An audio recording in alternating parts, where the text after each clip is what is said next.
Bill, thank you so much for sending the email, and I'm sorry that 11 days later I'm finally getting back to you, but this is the message that I wanted to send. And I do this because it's a lot quicker for me to record a video, upload it to YouTube, and then send it to you and for you to play it than it would be to type all of this into an email. Even just that introduction probably would have taken me at least 2 minutes, but it only took me 24 seconds. So I'm honored to be acquainted with you, and as I look to the left of my phone, I'm just looking at the other phone to read your message and reply. And I'll reiterate that I'm very passionate about the integrating faith with profession construct, because it really resonated with me about 7 years ago, 8 years ago probably, when General Bob Caslin came to the White Sulphur Springs before the Heritage House had been put together. It was the last men's retreat that was done by Ton Tavern Fellowship and OCF up there before the Heritage House, because we went to the Heritage House the next year. So it was a winter men's retreat, and it was just really enjoyable hearing Bob Caslin talk. It was right before he went to the military academy, and my wife just texted me, and I'm texting her back. Sorry. And so it was great. So for the Integrated Faith Project, the things that are good that we've really been able to use is primarily the construct of it, and the fact that the content and the concept is spot on. The videos, I think, are pretty good. They're just not as I don't think they create the same kind of core memory that somebody in front of a camera, like reading it, would. Like if there was a video like this, like what I'm sending you, with somebody and their face, like talking about it, with examples maybe on a whiteboard, if they were to stand up and like write some things down. Obviously this quality is not that great, but it just grabs people's attention and pulls them in. And I think it's more enjoyable to watch it. Sometimes with the video, I'll have to watch it a few times because I'll just kind of get distracted in it. It's good, but that was a takeaway. If you guys redo the recording of the video, it's definitely a powerful way to bring it. But if maybe you're going to create a longer video that somebody could do on their own to integrate, that might be a way of doing it, is to have a person talking it through instead of watching the video. The length of the videos and the format is perfect for a small group setting, because everybody, what we do is, or what I try to get people to do, is watch it before they come together. And because they're short, if people haven't watched it, we can watch it again. So I'm out at First Mall, Marine Wing headquarters out in Okinawa, and I lead the study on Wednesday morning. We moved it from Tuesday at 6:15 to 7 to Wednesday from 7 to 7:45, and that was because we're trying to integrate our faith with our profession in the workday. So instead of deconflicting times and getting together as Christians before the workday starts, finishing our study by 7 in the morning, we're dipping into the workday, going like 15 minutes into, most people show up at like 7:30, unwritten rule for Marine Corps start time, 7:30, you get to work, and then you start. And so it works out pretty good. We meet up in the G3 conference room where the Chief of Staff has his meetings and where the CG has his weekly meetings. So it works pretty good. We bounced around from the G4 to the G1, and when the previous guys, so nobody's really here from when I got here last January of 2017. It's all new guys, but the Chief of Staff's a Christian, the IG is a Christian, those two are colonels, the G6 is a Christian, he's a colonel, and so it's really, really good. So you asked how we're using it, and the fact that you're developing it, problems, suggestions. So hopefully in the next like 5 minutes I'll be able to say something. The reason I have, usually I'll be pretty good about sending a message pretty shortly after, but this one I've put a little bit more thought into, and it gets really, really busy. As you can see, my computer screens, I have a few of them, and I'm constantly, people are walking in. Today, however, is Marine Corps Birthday Ball Day, and the time up there, it's just after 3:30. I'm gonna get home by 4 in order to change over and then get to the Butler Oak Club by 5, and then we'll have our time there. So that's why it's quiet enough to record like a 10-minute video. I just sent him video to Chris Reardon, who you may know, and he's down in New Orleans, and I told him about the Integrated Faith Project, and there's 2 things that I share with him that I want to tell you. But he just brought Phil Downer out, and I don't know if you're familiar with Phil Downer and Discipleship Network of America, but he talks to the Commanders Conference, and he goes around to do all kinds of safety stand-downs, and we were able to coordinate him coming out, we being the wing, to talk to Marines on Foster, Courtney, Hansen, and Schwab over the first week of September, right after Labor Day. He came out, and he and Lieutenant General Bailey, who he's friends with, gave a message on the core values and the suicide stories that they both had. So both of them had experiences with knowing people who had committed suicide.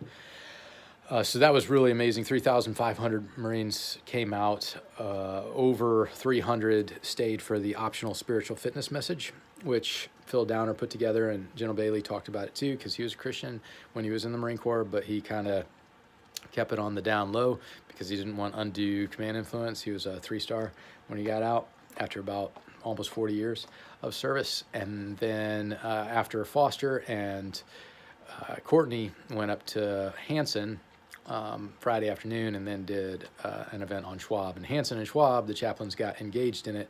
I couldn't get the chaplains engaged as much here at Foster or at Courtney, unfortunately, but there was still a good showing.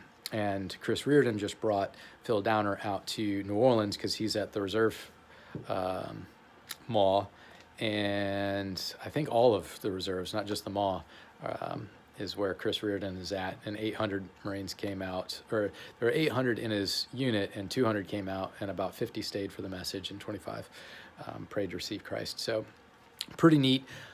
What I told Chris is that what we need are Marines who are willing to go to the door of Marines who need discipleship and bring them to a gathering to disciple them, or to meet them and take them to a place to disciple them one-on-one. So we need that, and we need Marines who are willing to lead a study and be the only ones that show up. So if you find someone, no matter what the rank, who is willing to go personally and grab somebody to invite them, and they're willing to organize a meeting and be the only one that shows up, then you will find the right kind of guy to train and become a leader in discipleship. So that's just something over the last probably 5 years that I felt convinced of. And that's the exhortation that I am trying to provide other individuals. And so I lead a study on Wednesday morning up at the wing, and then I have a man club, that's what my wife calls it, that has breakfast on Saturday morning. And it's pretty exciting. But there have been times over the last year and a half, specifically on the Wednesday or Tuesday studies, that I was the only guy there. But one time I was the only one there, and the acting chief of staff was a colonel in the G4, and he came in to the conference room, and we had a good time of fellowship a little bit. I don't think he's a strong Christian, but I was able to allow him to vent about some of the challenges that he was experiencing. So I'm getting a little long.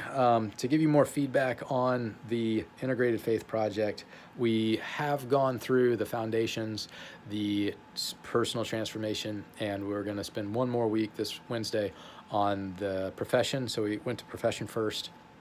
Love how it's set up. We are choosing to spend more than 1 week on each of them so that we go through it in the course of 3 months. And the idea is that we finish all, I think, 5 modules by December 31st, so that in the new year we're ready to apply it because we've learned it. So that's what we have chosen to do. Another way that people can do it is choose Marine Corps Lent, which starts on October 1st. This is the beginning of the fiscal year, and ends on November 10th, which is Marine Corps birthday. So I've shared that with some people as Marine Corps Lent and celebration. journaled for 40 days about 3 years ago during that time period, and carving out time to do that is helpful. So the reason you asked why we reformatted it, and it is because the packet, if you print out the whole packet and hand it out to somebody, it's overwhelming. So you want to have something that people can fold up and put in their pocket. So for example, this is too much. This is something from Reed Bonadonna, who went to the Merchant Marine Academy. That's where I went. He was a company officer there, and he wrote How to Think Like an Officer. Right here is a 4-page or a single page thing on forest preservation. So what I can do is, if I was going to read this later, I would just take it, fold it up, half there, I've got it, and then I got this handy dandy pocket right here, and I can tuck it in my pocket like that. So then I can pull it out, refer to it, and it's good to go. You can't really do that with a packet of like 6 pages that's all out like that. So hopefully that helps. That's kind of one of the reasons that I reformatted it front and back.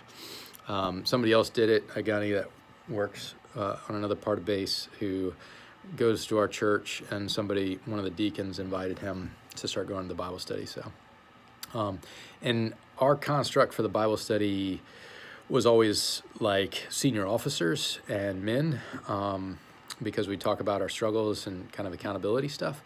But the content of Integrated Faith Project was appropriate for mixed gender and mixed ranks. So Gunny Cottrell shows up in civvies because I guess he doesn't want to show up in his Gunny chevrons, but other people have been invited, and we haven't had enlisted join the officers in the conference room yet, but we have had a female join the officers. A captain did, and the reason I invited her, she's OCF and background, and a second lieutenant was like, I heard there was a Bible study, so she was emailing me, and I'm at the horns of a dilemma because it's a men's Bible study, and I lead men, and I've learned to see and avoid, apply the see and avoid principle to the women in the Marine Corps because of different interactions and different things that are said. And so challenge, but as long as I'm not the only one, or female's not the only one, and I'm doing a Bible study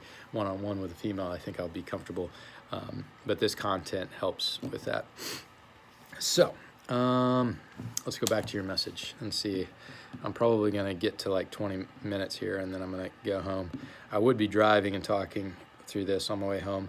I'm a little amped right now because I had a Celsius, and I'm talking about something that I'm passionate about. So I'm not usually I don't really talk this fast most of the time, but I had a great conversation with a retired lieutenant colonel who's helping me navigate some of the reconciliation that's going on, because my dad died in February, kind of unexpected because we were expecting a miracle, and he had surgery in November, which resulted in an edema, and the swelling wouldn't go down, which resulted in them diagnosing him with a rare form of liver cancer, and thought that the liver was bleeding, and then they recommended chemotherapy, and 2 weeks later he had died, because after the chemotherapy and the rash and the edema nothing worked. His heart started to have problems. They were giving him medicine.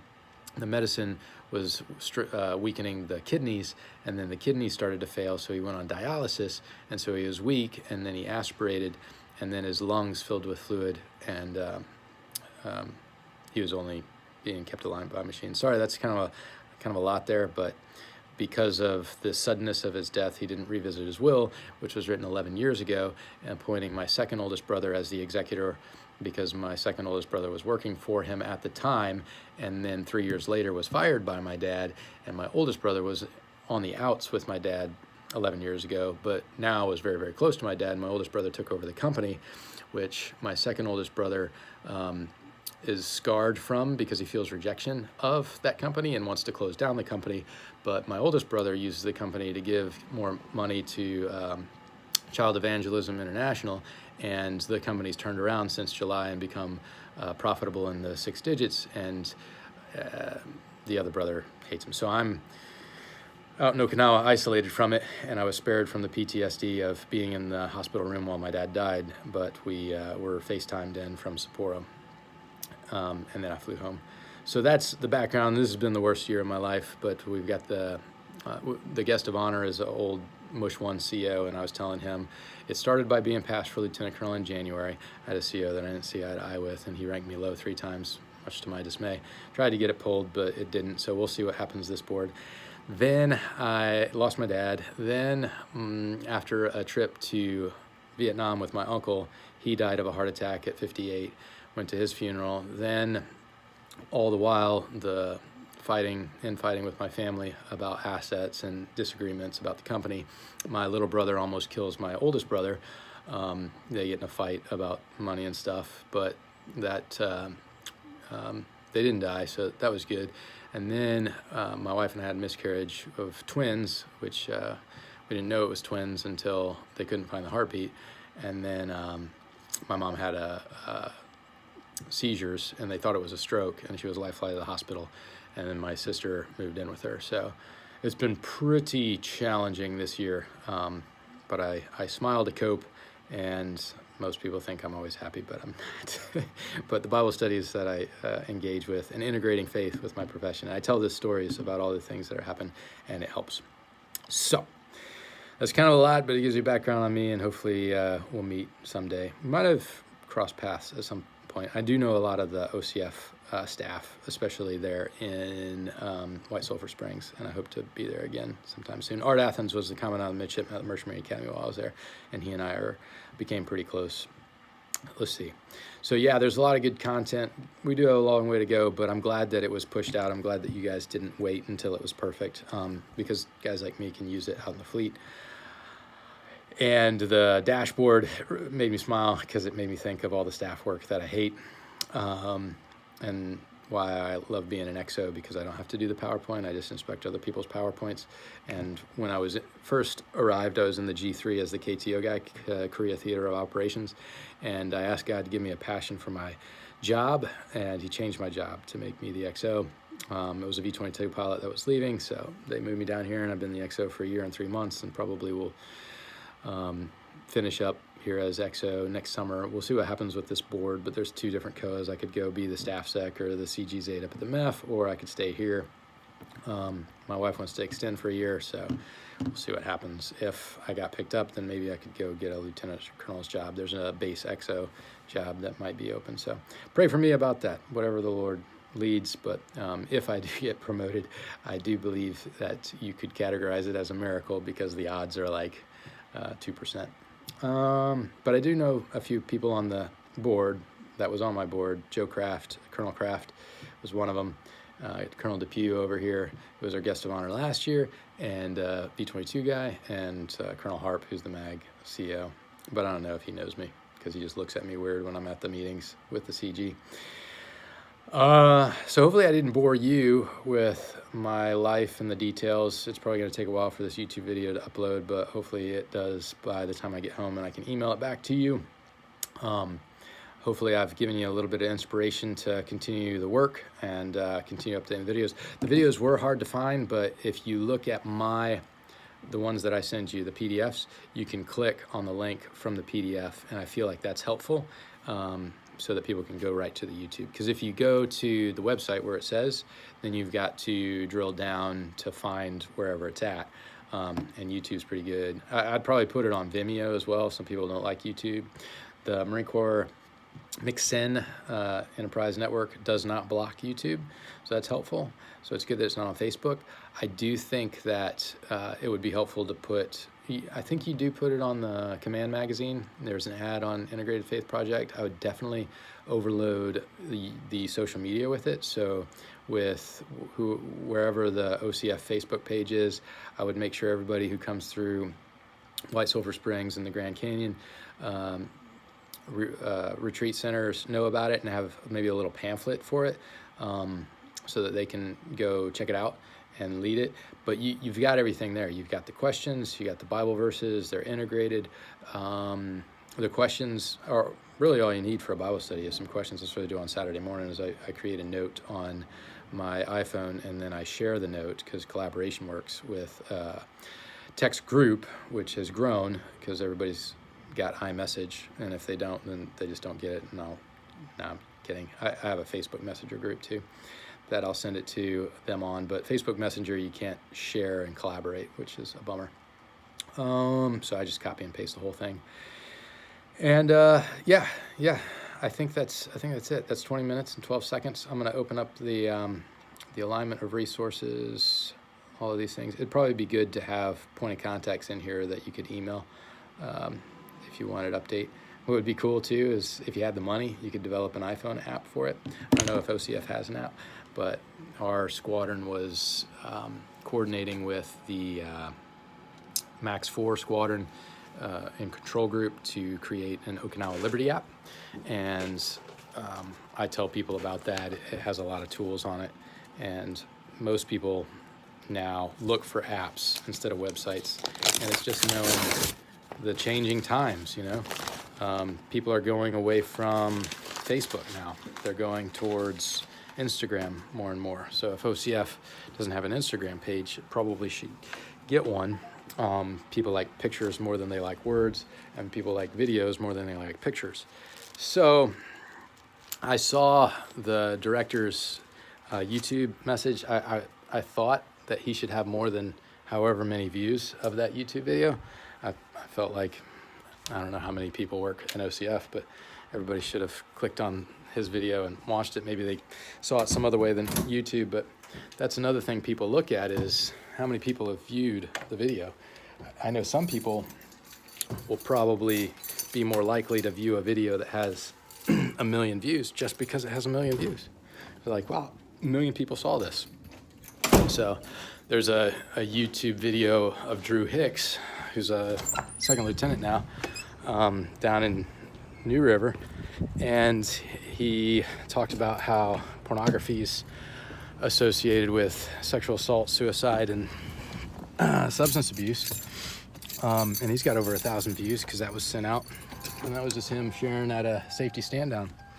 So well done presentation. I'll try to send you that YouTube video as well if you haven't seen it. Everybody in OCF could use that. We haven't gotten to the home or the